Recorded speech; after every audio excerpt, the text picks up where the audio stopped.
Trial Lawyers University, where the Titans come to train.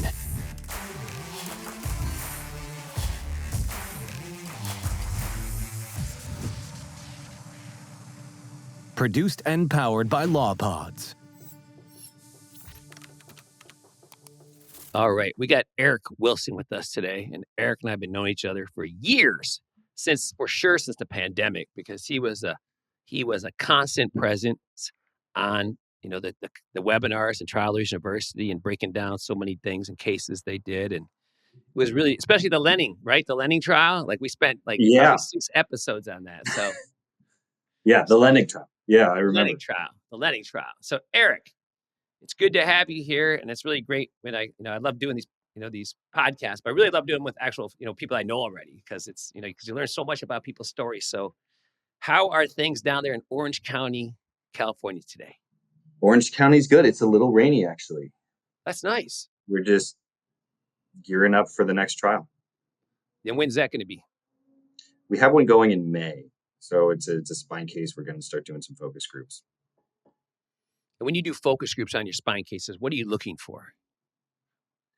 Really, just you're looking for all the different potholes or warts in your case. So I like to actually bring my plaintiff live to the different focus groups we do and have some kind of miniature exam and cross-exam of them so that the jury can actually kind of evaluate the person. I think that's so critical and such an overlooked preparation that people I ran out of time. It's like the most important witness in your trial is your plaintiff.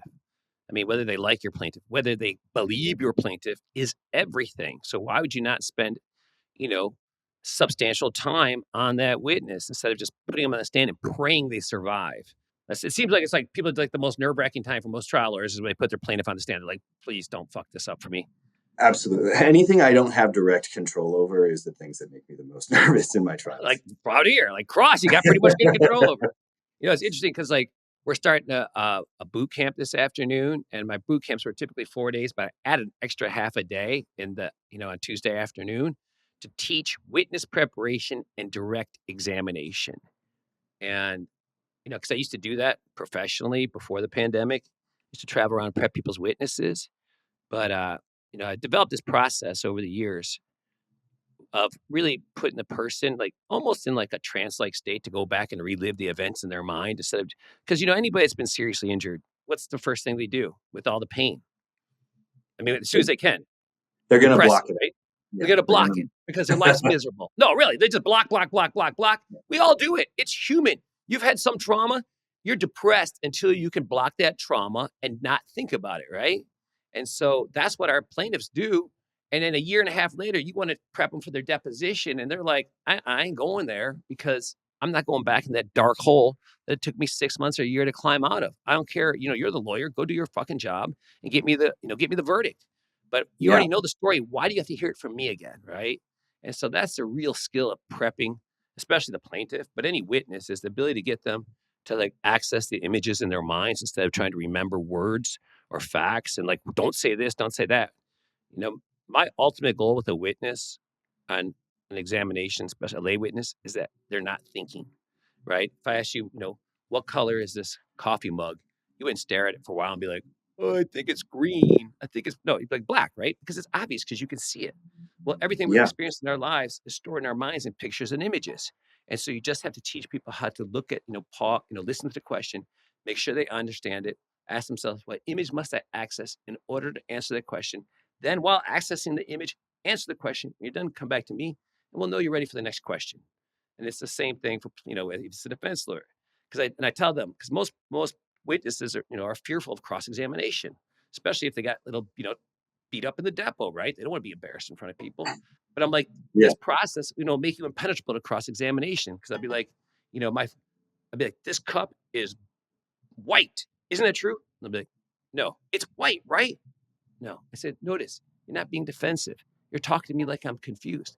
Either I'm colorblind, I don't understand the meanings of words black versus white. Either way, I'm not a bad guy. And the defense lawyer, he's not a bad guy either. He's just confused. And we're going to unconfuse him. And the witness is like, yeah, let's unconfuse him. Because I know the story. Anyways, so I like that. But that's what we're teaching today. Because then even teaching people a direct examination after that. Then you could do direct because now the witness understands. And then when they're crossed, they're so much more comfortable because they can't be tricked anymore. And then, but I think after you prep them, you got to put them in front of a live group. It doesn't have to be a focus group. It could be people from your office, just strangers. So they know what it's like to have to be real, to be, to access their emotional states and show emotions in front of people and not just freeze up like everybody, so many people do under pressure. So anyways, it's a good idea to put your people in front of a focus group. Anyways. I think so too. All right. So Eric Wilson, you look like you're about 25, but I know you're older than that. So how long have you been in this practice of law for? Well, I'm 37, not 26. I have been doing this for 13, 14 years now. All right. And tell us about, everybody's got motivations to become a lawyer. I mean, I had 4 lawyers in my family, so it seemed like, what else am I going to do except be a lawyer? I mean, get a job? That's crazy. Like not having advanced education. Who doesn't have an advanced degree? But so what was your why? How did you get to this place? I didn't have any lawyers in my family. I was growing up in a pretty middle-class family, and money was, I think, my biggest motivation at the beginning. So my dad left when I was 13 and never came back. He was gone. And so seeing firsthand kind of how hard life can be with being food stamp poor, right? Not knowing, going from a mom who was a stay-at-home mom to exploring how to have a job and raise 3 kids. It was really hard. And so the first thing that you think of when something like that happens to you is how do I make sure that this doesn't keep happening, right? And so when I got out of high school, I thought, what are the jobs that make the most money? And first it was doctor, right? And I liked science. So I got an ER tech license, the EMT, and I started working in a hospital at Saddleback Memorial as an ER tech. And I started pre-med, and I was going down that path. But I really did not like working in hospitals. It was not at all what I envisioned it to be. It's a lot of people that are infirm or old that you really have no opportunity to help as much, especially your exposure in the ER. And so once I kind of decided that was not for me, I switched from pre-med. I got my degree in political science and decided that law, being a lawyer, the next most obvious high salary job was the one for me. So that was my initial motivation to get into law school and get into this practice. My dad wanted me to be a doctor when I was little.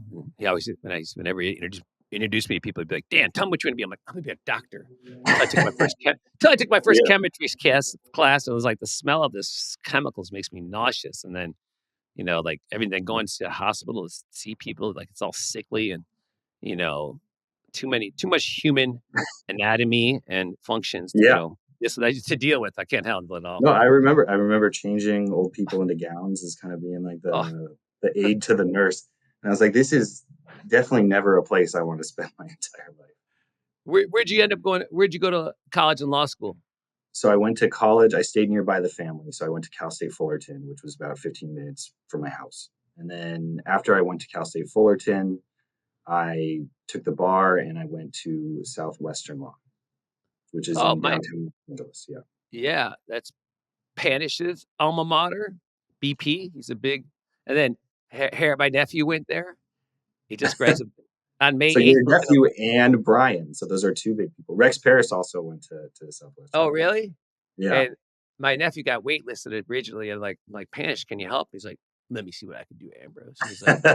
He's like, your nephew better not fuck this up. He's gonna make me look bad. I told my nephew, like, don't fuck this up. BP's gonna be pissed. So, but he survived it. He's working up at my buddy Michael Sanchez's place right now, and he's just doing great. He's actually here to do this. We're doing a depositions our trial boot camp and damages. Deposition trial with Satch Oliver and John Romano. So we're doing like this combination boot camp of depositions and damages. So I'm pretty stoked about it later today. That's really exciting. Yeah. When you were at Southwest, did you take any trial ad class or moot court or mock trial, anything like that?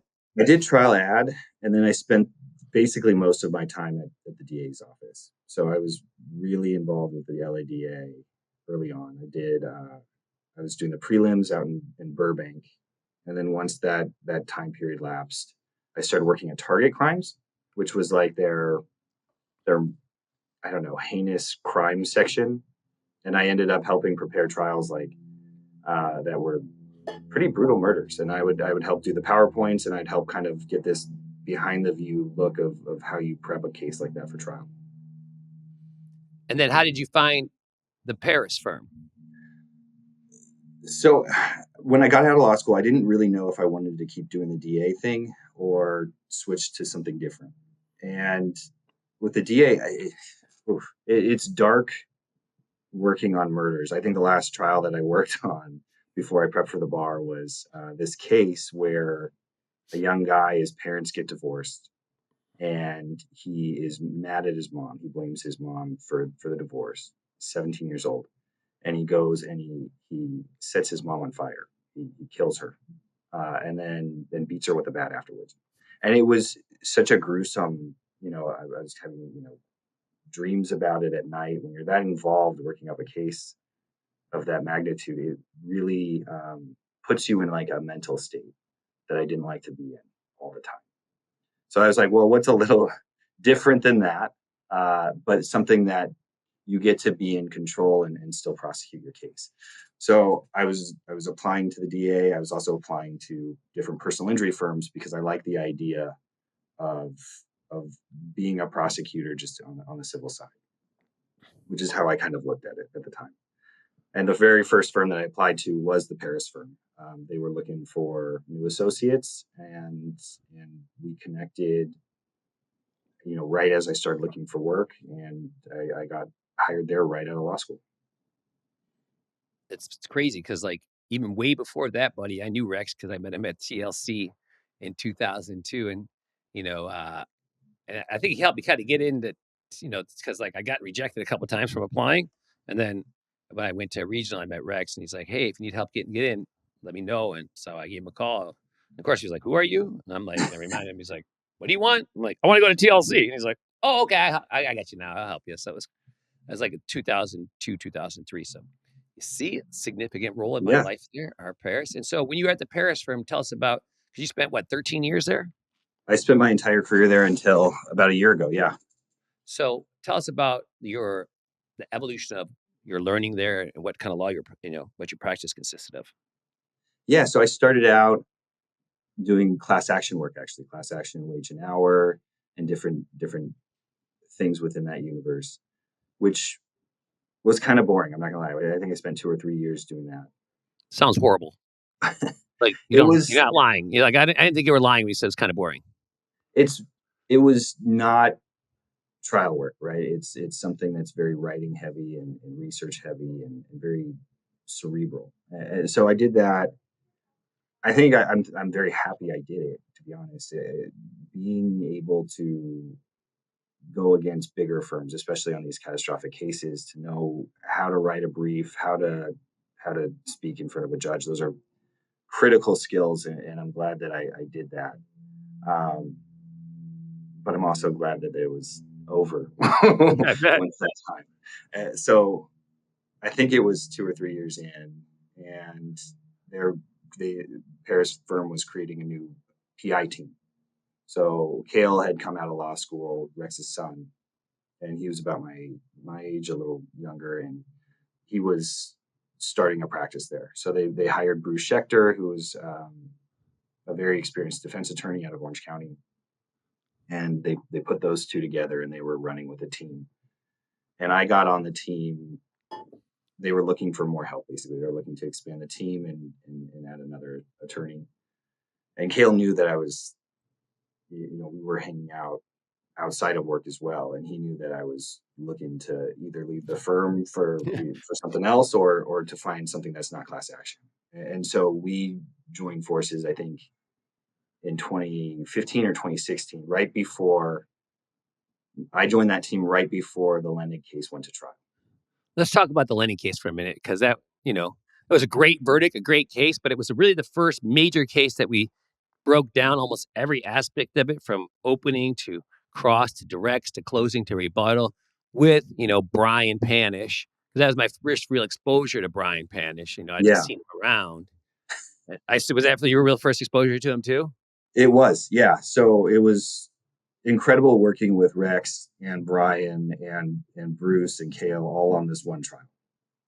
And so for people that haven't watched any of these breakdowns on your program, Matthew and Michael Lenig were hurt when a CRST truck went head on into them, into their truck, and catastrophic damages. Like one of the brothers' arms was basically shredded in the oncoming traffic. It took months to put it back together, and the doctor said it was basically like a mannequin arm by the end of it. It never would function the same.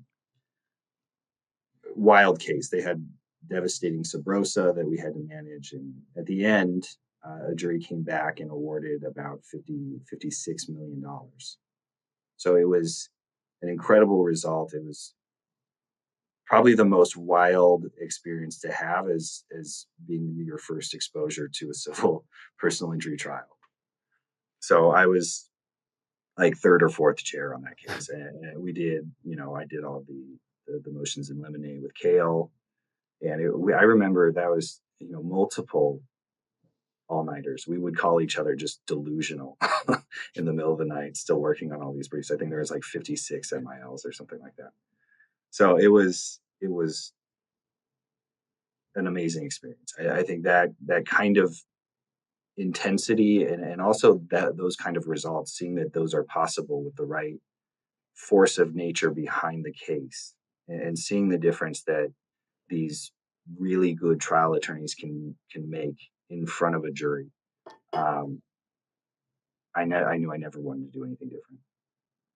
Yeah, and that was because all those programs are on TLU on demand now, and I just remember just watching and learning from the stuff they were doing and having them explain it and break it down how significant that was for me. Because oftentimes when I see people at conferences and stuff that I don't know, they come up to me and thank me for like helping them get through the pandemic and everything they learned and stuff, and I'm always like, hey, I appreciate the props and everything, but the truth be told, like I was student number one.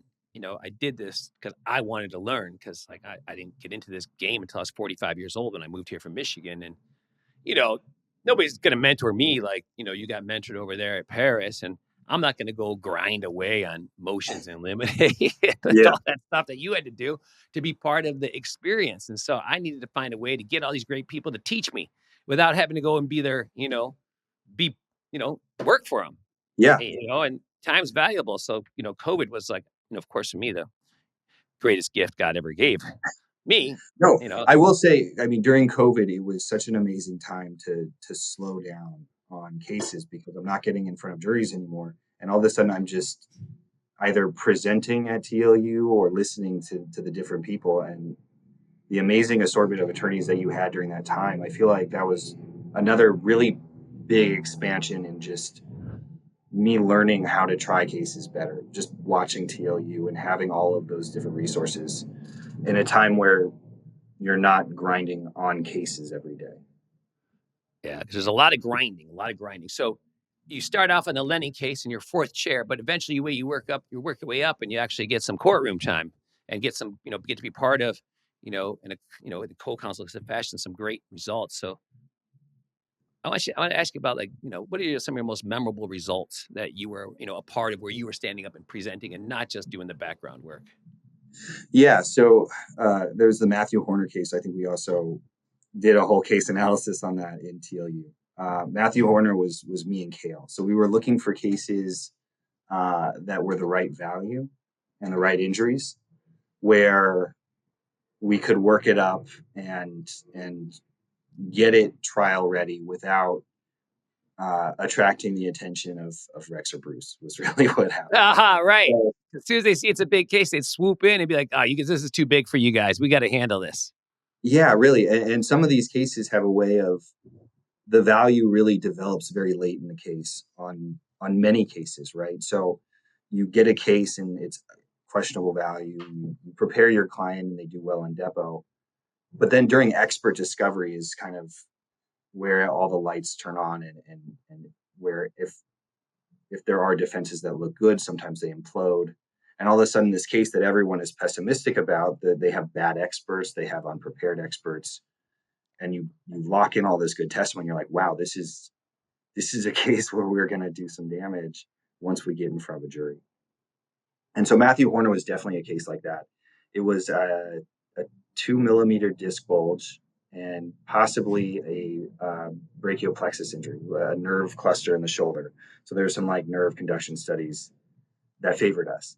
And really, I think just a lot of things went our way. I did the opening and Cale did the closing. And a jury came back and gave us $10 million on a spine surgery recommendation. And what was nice about that case is, I think the client. So Matthew was this guy who was doing his very best, and this crash came at the worst time for him. It's a lower speed head-on crash, and what happened? I mean, it happened right after he had a kid, and so he's trying his best to keep working. And when you talk to him, the guy's in tears. Like I had no question at all in my mind that what he was going through was real and really impairing him. And it was more frustrating because it took so long to find out, whether the nerve injury was coming from the shoulder or the neck. And we had these diagnoses going different ways. And so to watch him get to hug his wife after that verdict came in and watch them cry together with their 1-year-old child was one of the highlights of my career. The highlight of TLU for me was having the opportunity to network with attorneys from out of state. TLU has been amazing. I'm so glad I came. It was one of the most inspiring events I've been to. Great networking, great food. It's been amazing. I can't wait for next year. Other than that trial, other than getting the verdict, give me, what was what was the highlight of that? Something happened in court that you were like, wow, that was fucking awesome. So there was a lot in that case that happened all at the same time. One, I think it helped us solidify this idea that a case really needs about 3 good things going for it to win. You need a good client, you need good property damage, and really what helps is having a bad defense attorney on the other side if you're lucky enough to have them. So we had a defense attorney on the other side that was persistently unprepared for the day. And took some very aggressive positions against our experts that I think alienated him against the jury from kind of the beginning. Right away he's attacking our experts. I remember, so Dr. Mobin, he's grilling him because Dr. Mobin didn't have another exam set up for the client, and then he feels like that went pretty well for him. So then I'm doing a direct of Dr. Gatan, the pain management doctor, and we knew that Dr. Gatan did have future exams on his calendar with the patient. And so the defense attorney goes, and I bet you don't even have a single exam on calendar for him again in the future. And Dr. Gatan pulls out his cell phone and he goes, no, I'm seeing him next Thursday. And the defense attorney goes into the well and tries to snatch his phone. And so me and Cale are both diving out of counsel's table to keep him away from our expert. It was just this very, a lot going on all at one time. The judge calls a sidebar and pulls the defense attorney away. And he pulls the witness out into the hall. He pulls the doctor with him and goes, doctor, let me see your phone. And the doctor shows him the exam on calendar. And the judge comes out on the stand and goes, I've looked at the cell phone. There is an examination on calendar with the plaintiff. So that was pretty fun. The judge said that in court? Yeah, he said that to the jury. So he said, you're right, you're wrong. And then he had some scheduling problems and wanted a 2-day dark period after his first witness. And the judge forced him to rest his case without even allowing the majority of his experts to testify. So having someone that didn't know how to try a case, or if he did, wasn't applying those efforts in this case, if you can get through that, kind of the wheels come off the bus situation, and the jury will pretty much buy whatever your version is if the other side isn't putting up any kind of credible defense. Got it. So you spend 12 or 13 years there, and then you decide that, you know what, time for you to tell us about the decision to, because that was like your home, I imagine. I mean, I know you become friends with people, you have a community, but at some point you decide, hey, I gotta have something else. So tell us about the decision to leave and to start up in Orange County with Lazarus Russell or Yeah. Russell Lazarus. So I work, yeah, I work I at got it right. Russell Russell Lazarus Lazarus. now, and I've been working here about a year and a half. I mean, it's a really hard decision to make, right? And I thought, me and Kale were working really well together. I was in a position where I was training a lot of the new associates coming in and prepping cases for trial, and we had some big trials on. But I don't think it was ever going to be true that I was going to be the driver of my cases if I was going to work there. Rex is one of the best trial attorneys out there, and what happens is he gets to rightfully look at cases that he wants to try. And so if you get a case that's trial ready and you're pushing it, and you talk to Rex about it, and he gets excited and he wants to pick the jury and he wants to close, and that is a very good system there. They have incredible results with Rex coming in on the eve of trial, but that also means that for me, I wasn't getting to pick a jury or to give closing statements on the cases I was working on. And I decided if I went somewhere that was looking for a lead trial attorney, that not only could I have that opportunity to work up the cases I wanted the way I was, but then also get to try them in front of a jury, which is what I think I needed for my own journey. Mm-hmm. And so tell us. So let me ask you, as far as this, like, what would you say your superpower is? Like I think mine is like connecting people. But what's Yeah. yours? So one of the things I think you really need to try a case is that certainty, that forward tilt, the idea that your client is correct and everything flows backwards from there. And having that confidence or that persistence in front of the jury on a day-to-day basis is, I think, one of the most important things that I'm pretty good at. So you're coming to Huntington Beach this year, and this isn't your first time. This would be actually your third time there. Yeah. And so, well, let me ask, what do you be teaching this year? So this year I'm focusing more on one kind of case, and that's just spine cases. And so since I've left Paris and while I was at Paris, I think some of our biggest results were on either those spine surgery recommendation cases or the spine surgery case.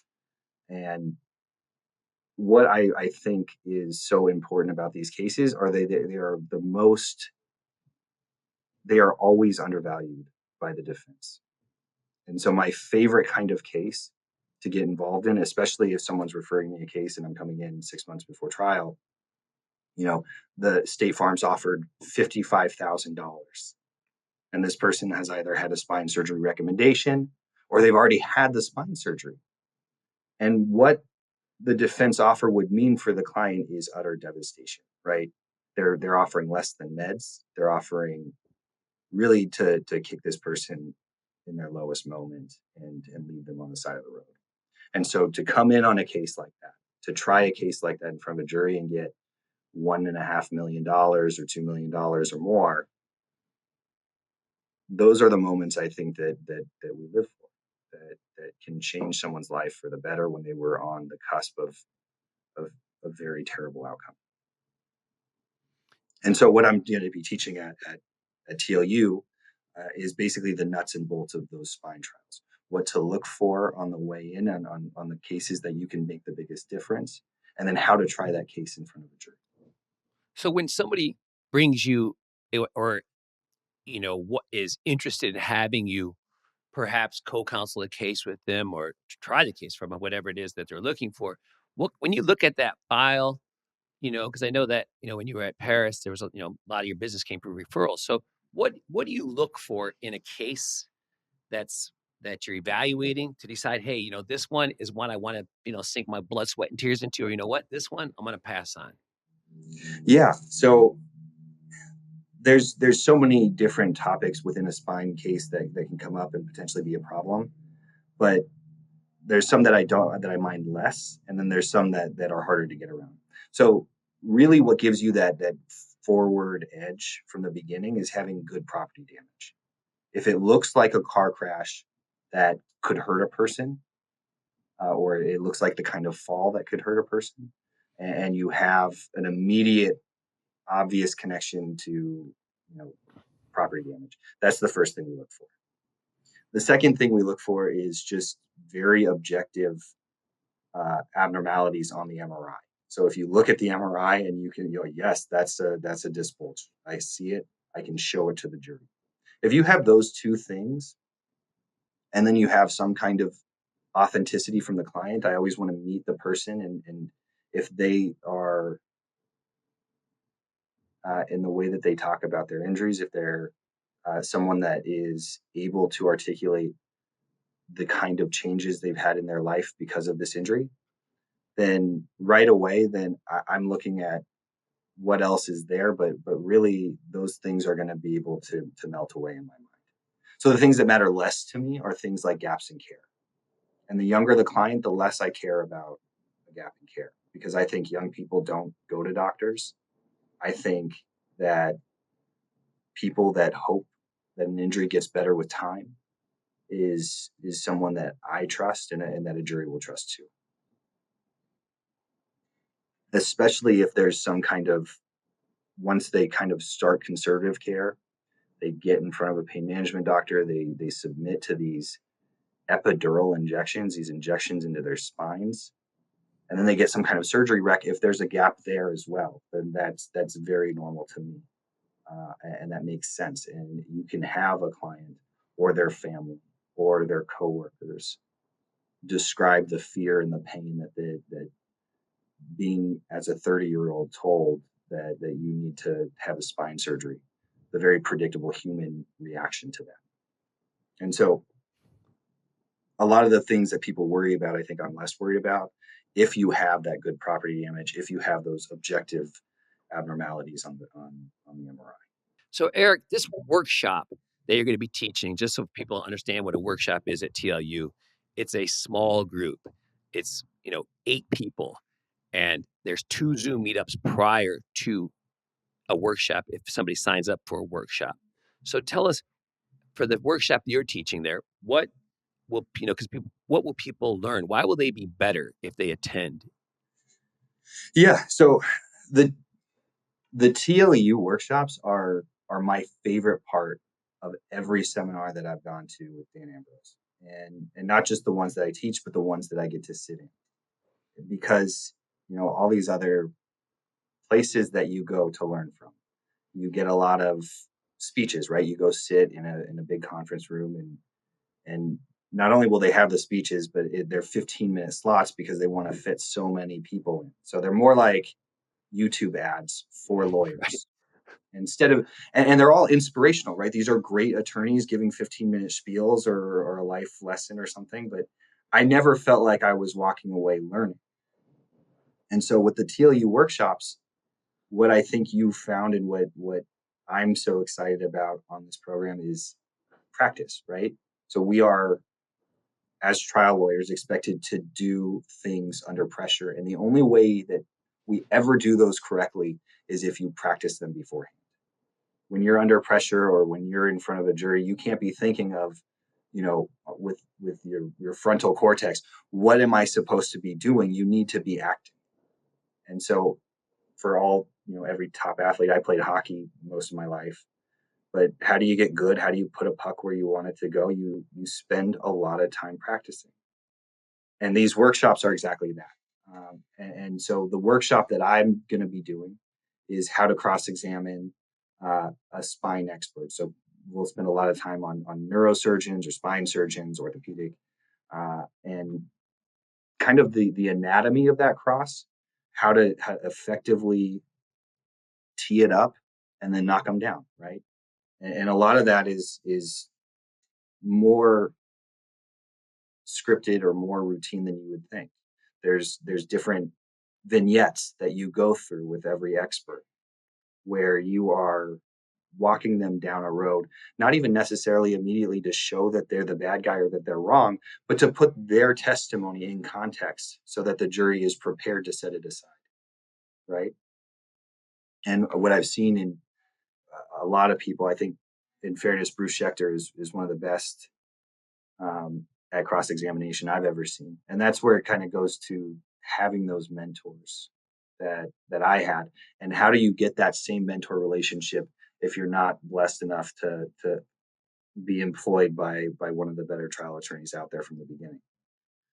But what I want to walk through in my workshop is we'll go through a case analysis, and I'll probably just use the last trial that I had, a $1.5 million verdict on a spine case with a 2.5-year gap in care, and how we spoke to that defense attorney and how we got the jury prepared to set him aside. And it's not that they need to hate him. It's not that they need to feel like he's a lying son of a bitch, but they do need to be prepared to say, this guy has a lot of reasons not to be straight with me.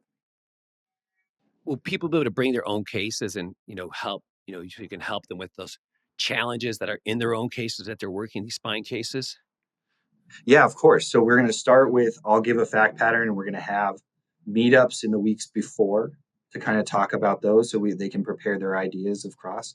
And then we'll walk through different pieces of it where I can pretend to be the neurosurgeon and have different attorneys actually cross-examine me. And then we can talk about why a certain question was a question too far, right? Why you had this image and you kind of popped it by going 3 or 4 steps too far. Or when you didn't have it to begin with and you moved on before the jury ever understood what point you were trying to make. And I think having those practical moments, especially in front of a group of other, 6 other attorneys who want to do the same thing, and we can all talk about each person's performance. So it's not a passive receiving of information, it's you doing the work and walking out with tangible skills that you can immediately bring into your cases. The reality is, I think I used to do a lot of criminal cases, and 80% of the case was already prepared. You know what I mean? Because of the things you've done before, because of patterns. And I'm sure that on expert crosses, probably 70 to 80% of it is kind of similar to what you did before, and just kind of tweaking it to refine it. Because once you have the perfect setup, you kind of keep doing that and just kind of tweak it a little bit so it's authentic to that case. Less than you would think. I mean, you see a lot of unique areas where a defense medical examiner will make a new mistake you haven't seen before, and bringing that kind of awareness and harping in on new things that they didn't have, which can be kind of the same vignette you've done before. But if they're missing a medical record, right, then you can go into, would that have been important for you to have before you were sitting down in front of the jury to give your testimony today? I don't know. Who do you rely on to give you the medical records that you prep your opinions on? Well, I rely on the defense attorney. All right. Can you think of a reason why the defense attorney wouldn't want to give you this medical record? I don't know. Would you agree that a good defense attorney could intentionally withhold material from you so that you're giving the most honest opinion you can, but you're missing the kind of documents that would make your opinion one that favors the plaintiff? I could see that a defense attorney could do that, right? So if they're missing documents, that's a huge place to go. Another thing is just, your client better than the defense doctor ever will. They get some medical records, they get a deposition transcript, they get their 13 minutes that they spend with them in their office, and everything about them. So there's a practice at Paris, it's a practice of mine now, to make sure that you are meeting your client in their home and eating with them and spending time with their family. So by the end of it, you can have so many real world examples of what your client's going through that you're effectively just closing again through your cross-examination of the defense attorney. And because they're never going to accuse your client of straight up lying, right? They'll say they're embellishing or something. But, if you can go through with with my last case, that was the $77,000 offer with the $1.5 million verdict. Going through, he had a 3-year-old and a 6-year-old. And by the end, I knew everything that he used to do with his children that he couldn't do anymore, and that he would try, and that his kids would see him on the couch crying if they tried to play these games. So bringing it very personal, and, if there's this Venn diagram of what the information you know about the case and the information that the defense attorney or defense examiner knows, they're going to know more about medicine than most attorneys. But you're always going to have the advantage if you're sticking to your client. And so if you talk about, my client loved to play this game he called Monster, where he'd hide under a blanket and he'd crawl around on the floor and he'd kind of like capture his kids. So, Eric, June 4th through 7th in Huntington Beach will actually be the 4th TLU Beach, but you've been to 2 prior ones and, several in Vegas too. But let me ask you, what makes TLU, in your mind, what makes TLU different than other conferences you've been to? Yeah. So what I really like about it is the amount of time that each speaker has to actually teach on a granular level the actual skills we're using on a day-to-day basis in front of a jury, right? It's not those 15-minute YouTube ads that we get at some of these other places. It is a deep dive into immediately usable skills that some of the best trial attorneys in the world are using to get these verdicts that you see that on their advertisements. And it's not just the speaking, but it's the workshops that for me are always the most valuable part. So I sign up for as many as I can, just because that's where you're actually practicing, right? And if you're practicing these skills in front of someone who has an eye, who can tell you that you're a little off the mark there, you're a little off the mark here, why don't you try it this way? You can watch people talk till the end of time, but if you're not practicing those skills in front of someone who has the ability to give you intelligent criticism, I don't think that you're going to ascend as high. Yeah, we definitely, you need a feedback loop, right? You got to try it. You got to be able to make mistakes, fail, whatever you want to call it. Have somebody that has more experience and knowledge than you that can demonstrate and show you how to do it maybe a little bit better, and give you a chance to get up there and try it again. Because, this is trial lawyering is a physical game too. It's not just a mental game, but the physical game comes into play with these workshops. But, but one of the things I really like about them too is that you really get to know people in these small groups, right? Like when I teach, small groups on, performance and presentation skills, it's like the interaction with the people and, people are exposing themselves a little bit, getting up there. They're a little bit nervous, but it's just like, it's about, because it's about connections. It's about connections with all the other folks that are there. And, life's about connections. So that's one of my things I really like about it. No, I think you're very right. So we live in this community where not a lot of people know what you're going through, right? Trial is an intensely emotionally, physically, psychologically draining thing. And how great it is to talk to other people who are going through exactly what you're going through. And to make what I like about it, the people that show up to TLU are people that are trying cases. This is not theoretical for them. And you make friends where the next time you have a case that you have questions about, people that you are now hungry, have people that, want to not just sit and get CLE credits, but want to take what they're learning and put it into, put it into practice, put it into action. I mean, that's what, being a trial lawyer is about, which I'm pretty stoked about too, because, I'm not doing TLU Vegas this year, and I'm not doing it so I can free up my time and my bandwidth to go actually to the courtroom and start working on trials again and applying the 4 years of study and training that I put in, because I'm, I think, I'm convinced myself I'm going to be great, but you know what? We have to wait for the verdicts, because that's the I only think way we you'll can do. judge a trial lawyer.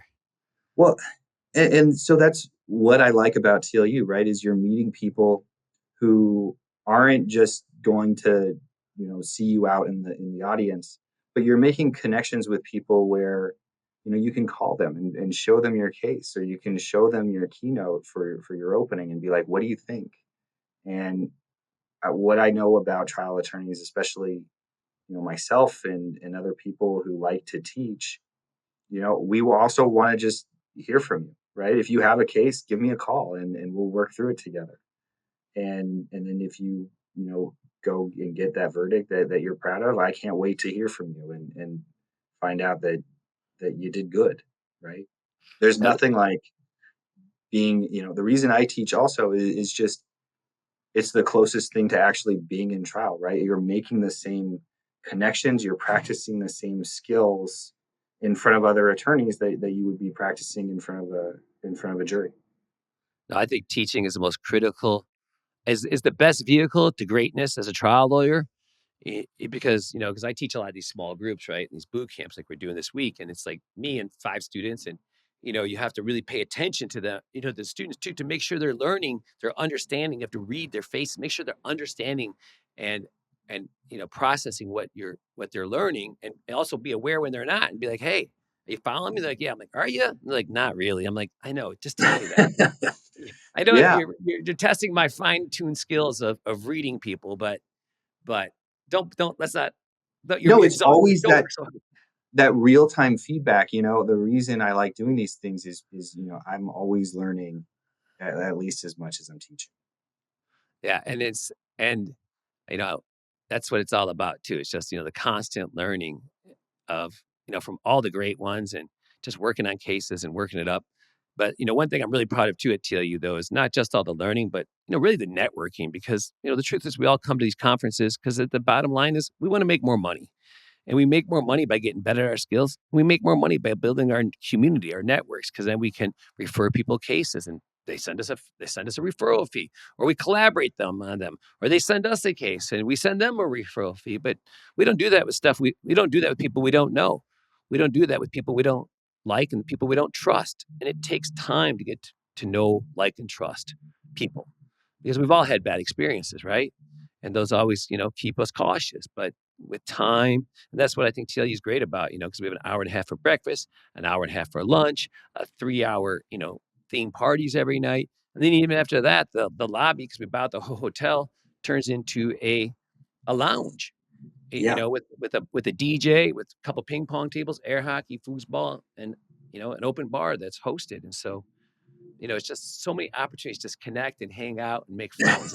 I will say it's just it is, aside from the important work we're doing, it is a lot of fun to be there It's and so be much with other people. It's so much fun. If people are interested in coming, they better get, because there's only like 60 rooms left in the hotel, or some, it's like, it's eating up fast. I got to get the updates all the time, but because like if you come and you don't get to stay in the hotel, it's just not as great of an experience. I mean, it's still a great experience, but when you could just go up to your room, change, put on whatever, like your Elvis wig and your glasses, and you don't have to like go into the car, it's just makes it better. Oh yeah. Well, and it's Huntington. It's a fun place to be. Right. It's right on the ocean.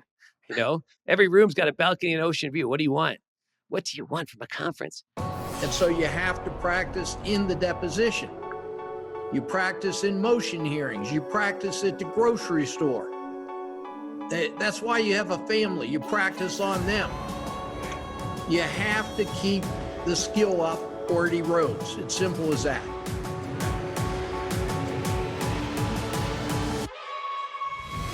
Somebody give us an overview of this case. Or I call wowing it. And what I mean by wisdom of the wise is, why are we still right in spite of this fact? These are just some of the clips when I was cross-examined 10 years ago, remember that. About 11 o'clock at night, and he leaves this message. I got a brilliant idea. Every conversation he starts, I have a brilliant idea. But welcome, everybody. We've got a good crowd here today.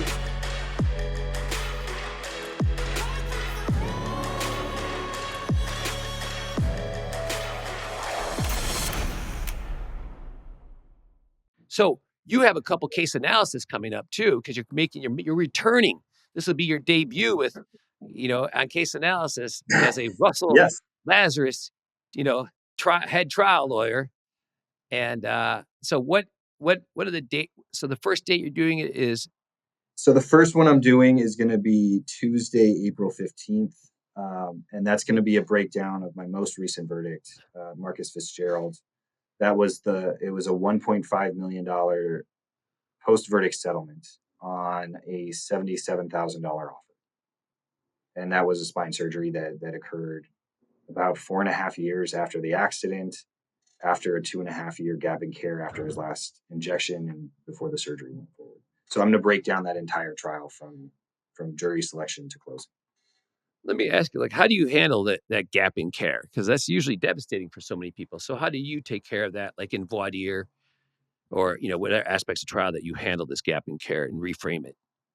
Well, you're right. So it does start right from the mini opening and goes into voir dire, right? So in your mini opening, you want to let the jury know that there was a 2.5 year gap in care that the defense is going to be talking a lot about. And then when you go into jury selection, that's just a process of elimination, right?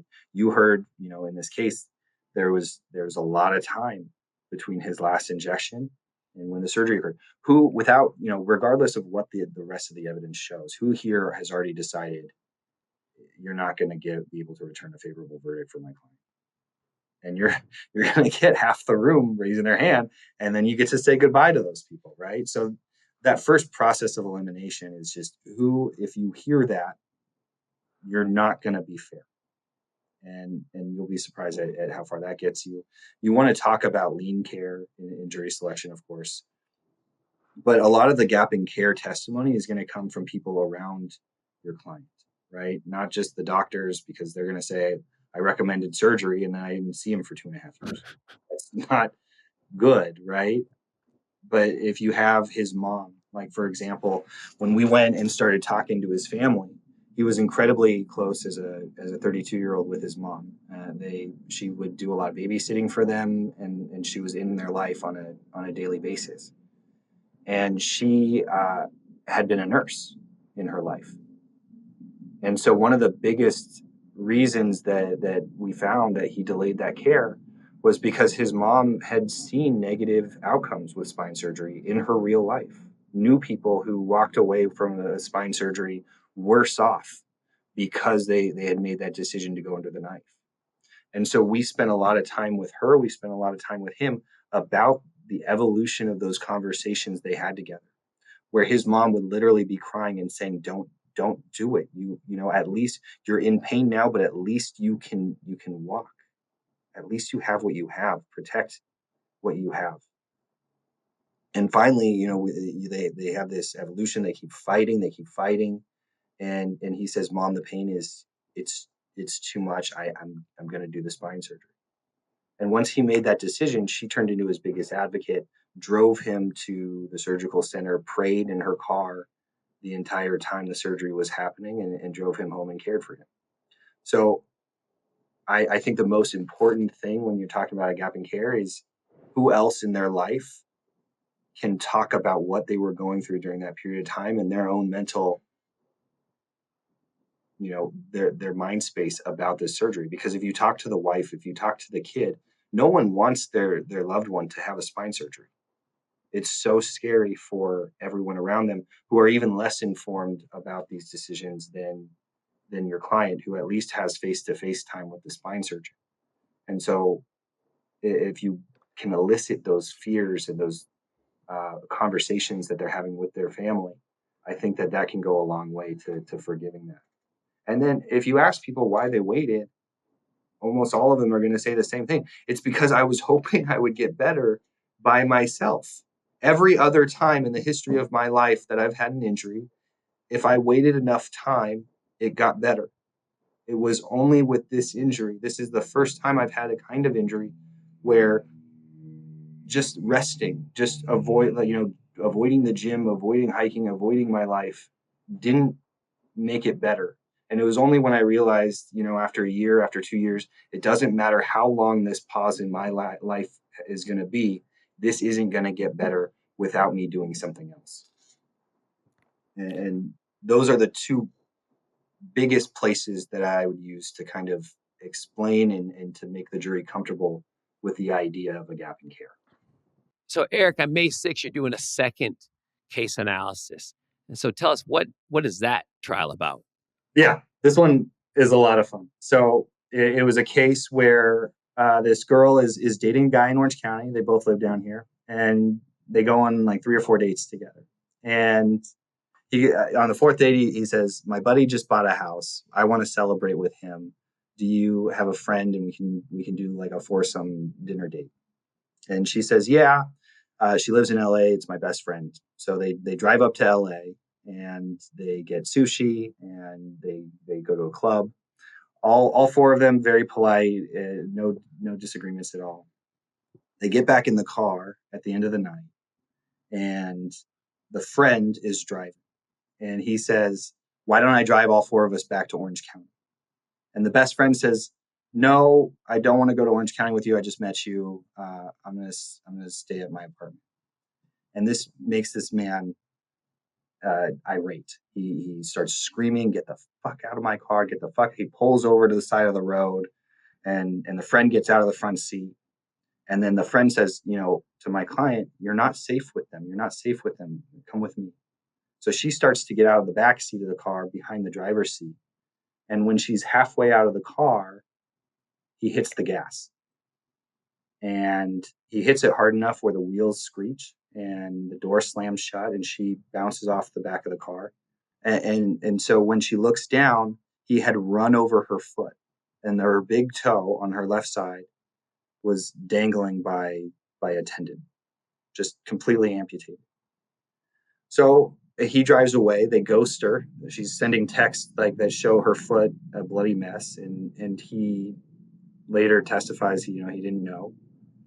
The friend calls an ambulance. They reattach the toe perfectly. There's a scar, but really little to no ongoing damage. We eventually get her in front of a podiatrist who diagnoses some nerve damage, but they have Subrosa of her in high heels. So over the next 2 years, she had really only like 3 weeks of PT, and then she was better. There's nothing else that she needed.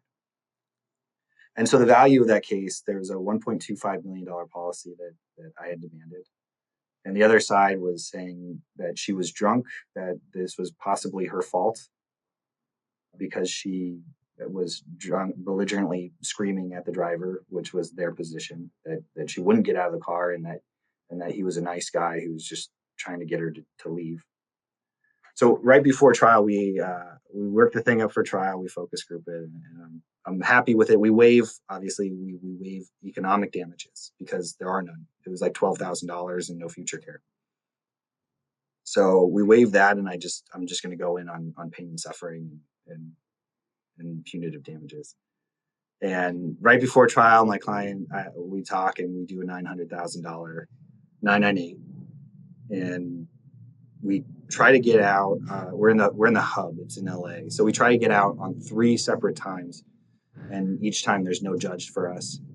And then on the last day, we get a judge, and the defense immediately accepts the 998 that was still open for like another 2 days. So we're going to walk through that one just because I think that was such a fun case to try, and it's interesting on how to set up a case that has no economic damages and how to get full value on something where you're going to never introduce any money that they paid for medical care or that they will pay for medical care going forward. So that's a settlement, but not a confidential settlement. Not a confidential settlement. Amazing, because you know what I mean? Because because I really like doing. I've only done one show in all the years of TLU that was on a settlement because they're always so confidential. But I think it's so fascinating how people go back and forth and get to a number. You know what I mean? Yeah. And the strategy involved and getting how did you decide on 900,000 out of all the numbers in the world? So we decided on 900 because what he did was so egregious, and I felt like the witnesses we had were very good for us. And what he did was abusive and wrong and morally bankrupt. But there was no economic harm at the end of the day. So I could see a jury coming for something, agreeing that what he did was terrible and being upset by it. But then I thought maybe it would be shy of $1 million, whether it was 930 or 950. I could see a jury kind of seeing maybe that it wasn't more than $1 million as a case. And so the 900 was meant to kind of capture anything that, if we're going to go to trial, I want to beat that 998. And I felt like the 900 was safe because I could see a verdict coming in just shy of $1 million. as good a reason any to pick a number, I guess. So Yeah. I want to, close this out by, I always like to close out these podcasts by just like walking through my defense medical expert cross. But before we do that, how do people get a hold of you? If they want to, how do people, I forgot to mention though, April 14th, we're having a happy hour at the Passaic in Huntington Beach at 6:00. And so if you're interested in coming, well, give me an email or a text just so I can get you just for head counts. But if that's an oversight and you just want to come hang out at the conference at the happy hour, at least from like 6 to 9. But also you should make sure it's actually, because Eric's firm is one of the hosts of it. So I hope you'll join us there. And so if you want to come, my cell's 248-808-3130, and my email's dan@triallawyersuniversity.com. Obviously, if you want. If you don't have TLU on demand and you want to try it for a free trial, just again shoot me a message or shoot me an email and I'll make sure you get it. So, but how do people get a hold of you? Yeah, so I'm the same way. I give people my cell phone, and if they want to reach me, then that's the easiest way to do it. My cell is 949-735-7650. All right, and in your workshop is it's going to be on the cross examination of a defense medical expert, right? And so I have been working on various things for a long time, and the thing that I've come up with, I really think it's one of the best things I've ever come up with, because I read so much cross examination of other people's, and and I'm just disappointed, but I'm not, but I shouldn't be, because especially like younger lawyers, because nobody, I asked somebody like, where'd you learn to do this? Oh, I've just watching a show. I tried to learn from watching, asking people, but nobody's actually teaching them. And I think the core skills. So this cross examination it teaches the core skills. And to learn a skill, you need repetition. You can't get a skill by just watching other people perform it. It's like trying to learn to play golf by watching Tiger Woods or reading a book of his. It's ridiculous. But it's the same thing with trial skills. And so each aspect of trial, I believe, has a best practices. Just like in the beginning, we talked about best practices, or a little bit about prepping witnesses. And, actually, I'm going to do a podcast sometime on that, like just prepping witnesses and direct examination, like the flow of it, because I read people's direct and it also is just troubling. But it is, because it just doesn't follow. And it's like they don't like hook and loop things back together, and they don't repeat parts of the last, with the answer. So John, we were driving the car, you look up and you see the light, because that was his last answer. Then tell us what happens, even looping indirects, right? So it always keeps the witness orientated so they can just relax. They don't have to worry about where was I, because people are under so much pressure up there. But I digress. Best practices in cross-examination, I believe, are, the skills. And these are so obvious, like leading questions only. That means don't ask questions that start with a verb unless you're looking for a narrative answer. Instead of, the car is blue, not what color was the car? Was the car blue? You know what I mean? If you start off with a verb. Yeah. Anyways. One new fact per question, leading questions only, and dropping all the taglines like right, correct, isn't it true, true, dropping all the filler words like and, so, etc. Okay. Being in the present tense, forcing yourself to imagine the story that you're telling, which forces the witness to imagine the story, which allows the jury to picture the story. Effectively using a flip chart. Most people don't use flip charts in cross-examination. It's mind-boggling, because you're the teacher up there and you want to control that witness, and having that time to write on there and, writing things down, it's a means of control. So, using the flip chart, learning how to write legibly, learning how to put one concept per page, being intentional with our emotional states. I mean, so many people, as soon as you say cross, they get, I mean, just like I'm practicing with some students yesterday via Zoom, and this guy, Gary, nicest guy, but he's like, this is what he looks like. He's like a mean face. I'm like, dude, you're such a nice guy. He's like, I mean, he's cross. I'm like, I know, but it's like incredibly important not to be the bad guy, right? Even if you feel like they're a lying son of a bitch, you can't be the one scowling at them, because then the jury's going to see you being the scowling asshole. Right. Just I completely agree with that. And so the key emotions of cross are curiosity and disappointment. And that should be Yeah. about 95% of it, but never anger or frustration, because that's just you letting go of your emotions and, giving the witness a little remote control to push your buttons. So and then bringing the jury in occasionally, like to make a big point. When you look over at the jury and it's like, okay, I need you people to remember this. Some people think it's, I find are effective asking other questions to the jury. To me, that doesn't resonate. It just doesn't feel authentic. But hey, that's why, they I feel like, used to do it that way. I had one juror a couple years ago tell me that he hated that. And it kind of sticks with me. So now I just talk to the witness. I'll look over at them occasionally, but he's like, when you just stood and like all your questions were staring at us, like that didn't feel real. And I yeah, think the most important thing that we can ever do is show the jury that we're not the person playing games and we're not doing things that are dishonest or manipulative. We're just showing them the very honest truth about what happened to this person. right. And so to learn these skills, like any skill we learn, we need repetition, we need coaching, we need feedback, because people's default statement, and also to be mindful with the pacing and pausing of our voice.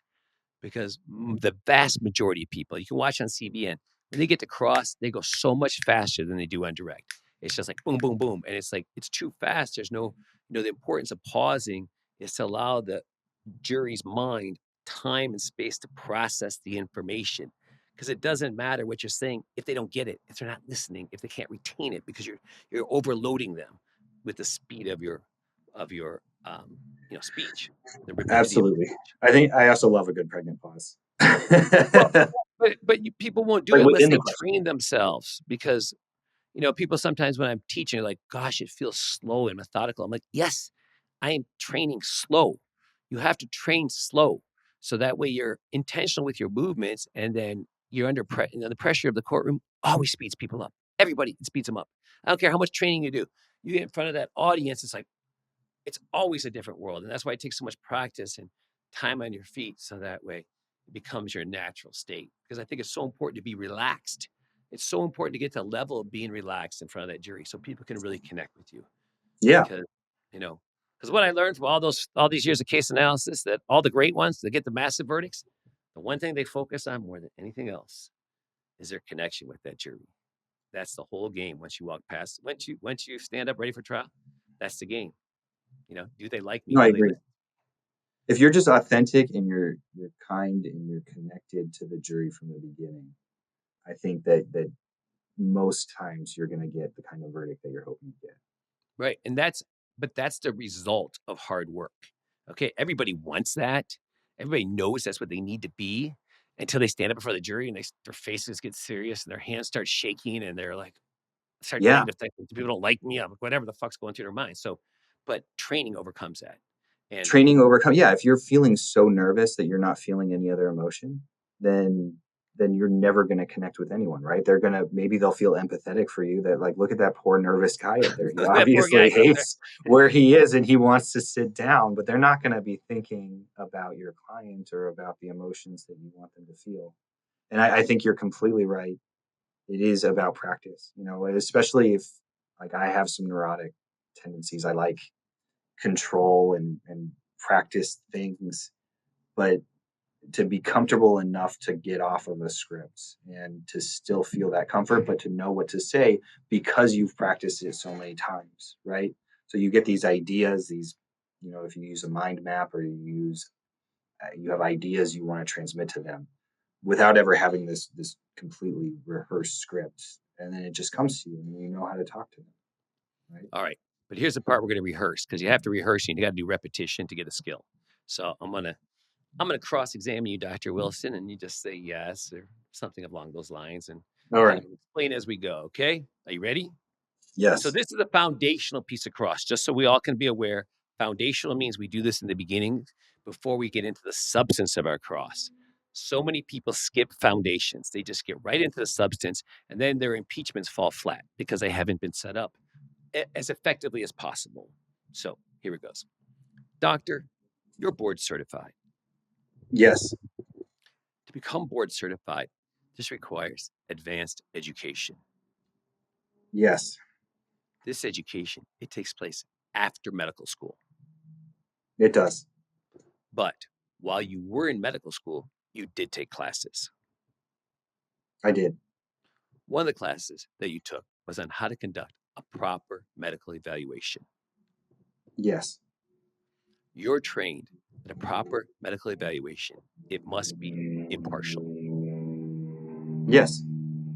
By impartial, what we mean is that you're not an advocate for either side.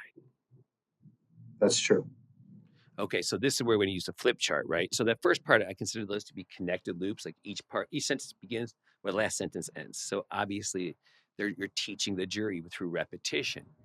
And now we bring in the flip chart. So if I had a flip chart here, which I don't, but imagine I did, it would be a butcher paper, and the first page would be white. And then I would flip it over, and the top it says proper. And I write number 1, impartial. And I write a number 2, causing curiosity for the jury. And also the time it takes to write impartial creates what's called an anticipation trance, or that pregnant pause, where it causes juries to lean in. And they stare at that board while you write it, trying to figure out what you're writing, thinking you're writing impartial. And when you do, it's like blazed into their brain because they heard it and they saw it and they took that time to watch you write it. But it slows down the pacing too on cross and allows you to control the pace. So next part, doctor, by impartial, what we mean is that, I said this, that you're not an advocate for either side. Yes. Doctor, you're trained that a proper medical evaluation must not only be impartial, so I turn and look at it, causing the jury to look at it, I come back to the witness, but it must also be objective. Yes. And notice I pause before impartial, before objective, so it stands out and it's easy for the jury to remember. So then, of course, I write down objective on my flip chart, and then I put a number 3, causing more curiosity. But of course, we use parallel structure. So if we use parallel structure, easier for the mind to process. So by objective, what we mean is that you don't cherry pick the evidence to support a desired opinion. Correct. Now we all know from rhetoric and neuroscience that the mind cannot process a negative, right? So there they have to picture the witness, the expert cherry picking the information. So doctor, you're trained you're trained that a proper medical evaluation must not only be impartial and objective, but it must also be complete. Yes. So then I write down complete. Now I have my 3 points. By complete, what we mean is that you consider all relevant information. Yes. Doctor, the opposite of a proper medical evaluation, one that's impartial, objective, and complete, well, that would be a biased evaluation. Yes. Doctor, you're trained and you know that there are certain risks associated with a paid expert's choice to conduct a biased medical evaluation. I don't understand. Well, maybe this will help clarify it for you. Well, one of those risks is that the jury could be misinformed about the patient's condition. Yes. So when I said the jury could be misinformed, I look to the jury because it's like, be mindful, people. Don't allow anybody to misinform you. Yeah. So then I write on my flip chart, I flip it over to the next page where it says biased, and I write number 1, misinformed. And then I put a number 2, of course, causing more curiosity.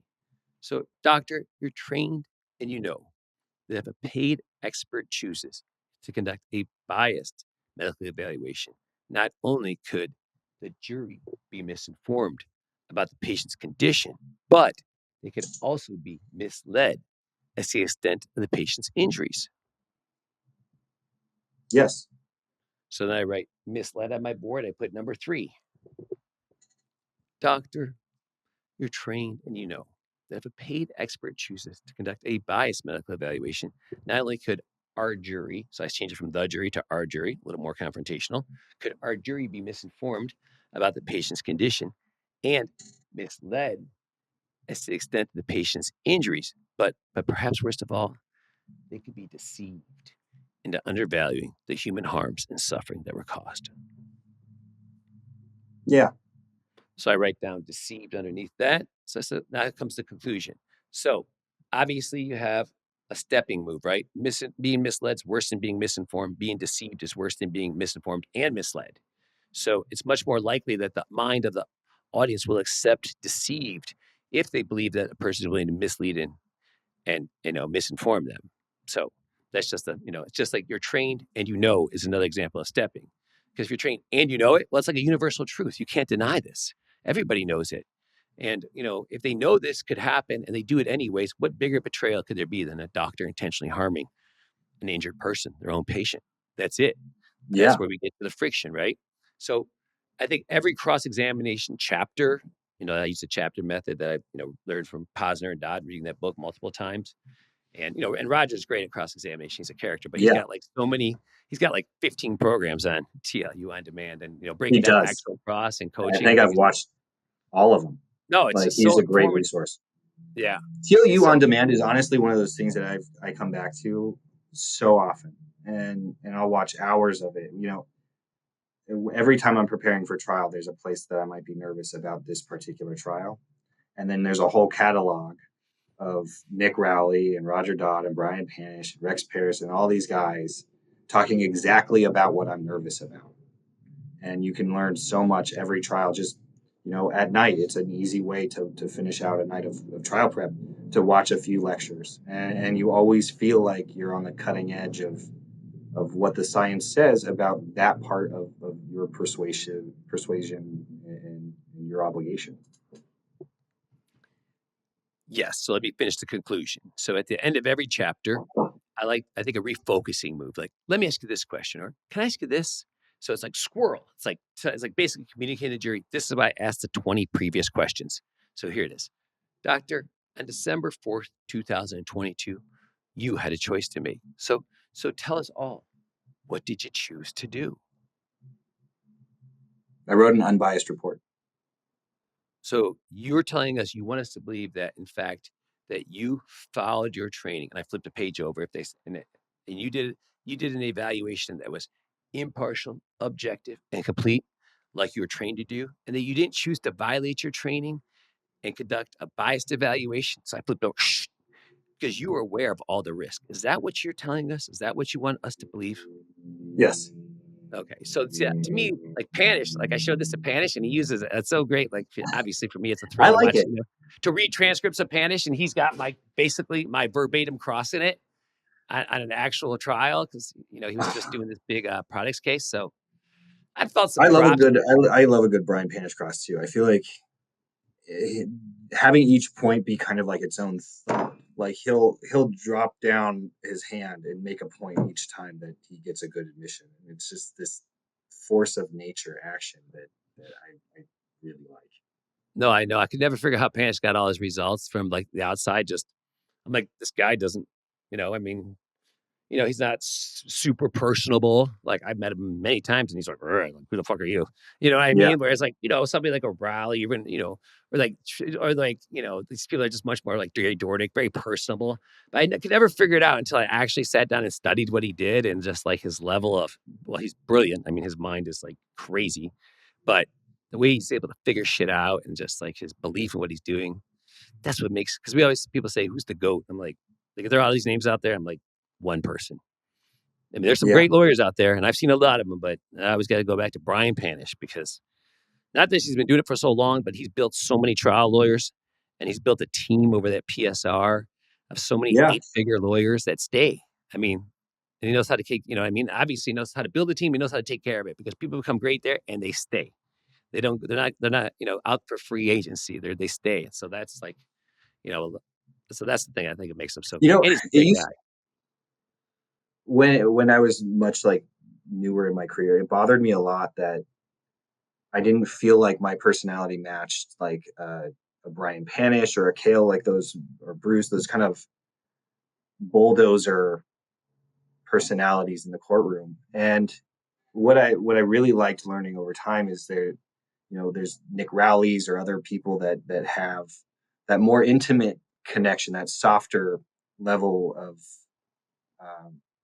connection that can be equally effective. So if anyone here is seeing one personality and they're like, oh, I have to be like Brian Panish, to get those verdicts. That's not true. Even Spencer Lucas does it very different than Brian does, for example, or Rahul would do it very different than them. I think what I like about TLU is finding how to find these basic skills, these foundational skills that you need, but then melting them with your own personality. So by the time that you're in front of a jury, it is you, just with the benefit of seeing all these other people do it their way. Yeah. It's, I agree. It's always got to be you, but it's got to be your best version. And the best version comes from practice. It comes from training. It comes from mastering the skills, whoever you decide to be your coach or your mentor, to find that person and really put time into your skills so that when your day comes, you're ready. When people call me a month before trial and they want to hire me to help them, I'm like, of course, I'm an entrepreneur businessman. I'm not going to tell them no, but I'm like, good, we should have been at this 4 months ago. It takes time to learn this stuff, and then it has to be part of you. You can't, learn. You can't, if I told you could be a black belt in 6 months, well, you don't even know much about karate, but you know that I have to be batshit crazy, right? Or just full of it. Because it takes time to practice. It takes time to train. It takes repetition. It takes feedback. It takes intentionality in everything we're doing. So and like breathing. Even breathing is so important, in trial. Yeah. So many people get nervous, they hold their breath, and it just messes them up. But all right, Wilson. Have a lot.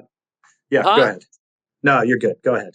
Oh, I'm just saying, this comes to the end of this podcast. And it's going to be, I'm going to see you next. I'm going to see you next April 14th at the happy hour. April 14th. At the Paseo. We're going to get the party started there. So I like it. That'd be great. Take care, Wilson. All right. Very much. Ready to train with the Titans and set records with your verdicts? Register for our live conferences and boot camps at triallawyersuniversity.com. Start getting your reps in before the big event by going to tluondemand.com to gain instant access to live lectures, case analysis, and skills training videos from the trial lawyer champions you love and respect, as well as pleadings, transcripts, PowerPoints, and notes for a roadmap to victory. Join the group that continues to get extraordinary results. Trial Lawyers University, produced and powered by LawPods.